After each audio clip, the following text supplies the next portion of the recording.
Let's be real for a second. You hit 40, and suddenly your body starts sending you software update notifications that you can't ignore. You wake up and your lower back is making sounds like a gravel driveway. You go to reach for a bag of groceries, and your shoulder decides to take a personal day. If you're over 40, the goal of training changes. It's no longer about how much you can bench to impress the teenagers at the local YMCA. It's about stimulus to fatigue ratio. It's about building a body that looks like a superhero but feels like a well-oiled machine, not a 1998 Honda Civic with 300,000 miles on it. Today, we are ranking the best and worst exercise movements for the over 40 crowd on a tier list. We're covering the whole body: legs, push, pull, and the secret sauce movements.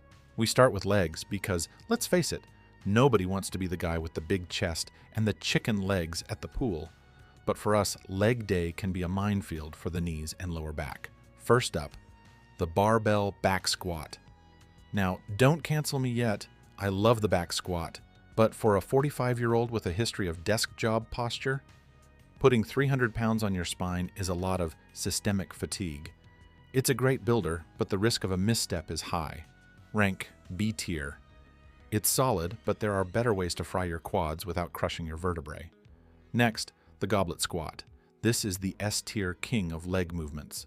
Why? Because the weight is in front of you.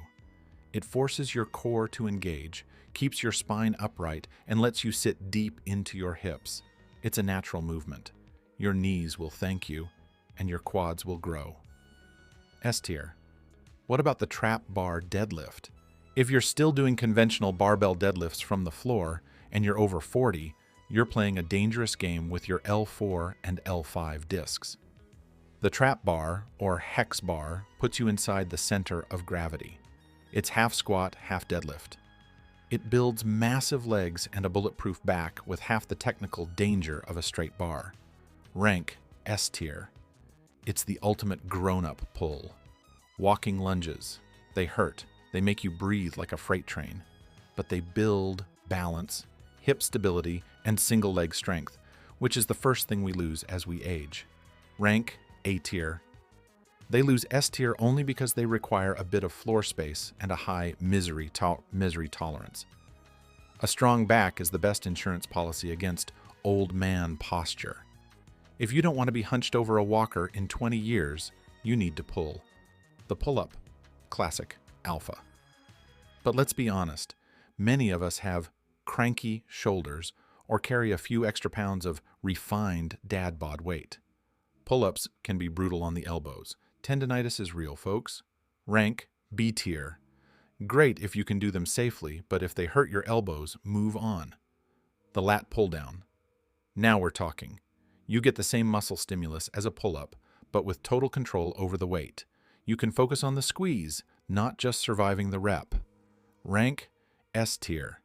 It's the hypertrophy king for the lats, the chest-supported row. This is the secret weapon. When you do a standing bent-over barbell row, your lower back is usually the weak link. It gives out before your lats do.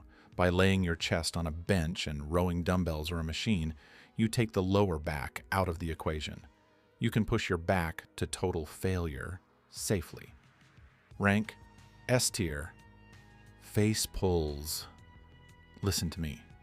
If you are over 40 and you aren't doing face pulls, start today. They target the rear delts and the rotator cuff. They unslump your shoulders from all those hours spent on Zoom calls. Rank S tier. Not for big muscle size, but for not hurting all the time status. Chest and shoulders without the surgery. This is where most over 40 guys mess up. They go into the gym and try to max out on the flat barbell bench press like it's 1995. Your shoulders have a finite number of heavy bench presses in them. Don't waste them. Incline dumbbell press. This is the S tier push. The incline is friendlier on the rotator cuffs. The dumbbells allow your wrists to rotate naturally. You get a better stretch and a better contraction. It builds that armor plate chest look. Functional strength. It's the ability to carry your kids, move furniture, and stay upright. Farmer carries are the only thing you need for core. S tier.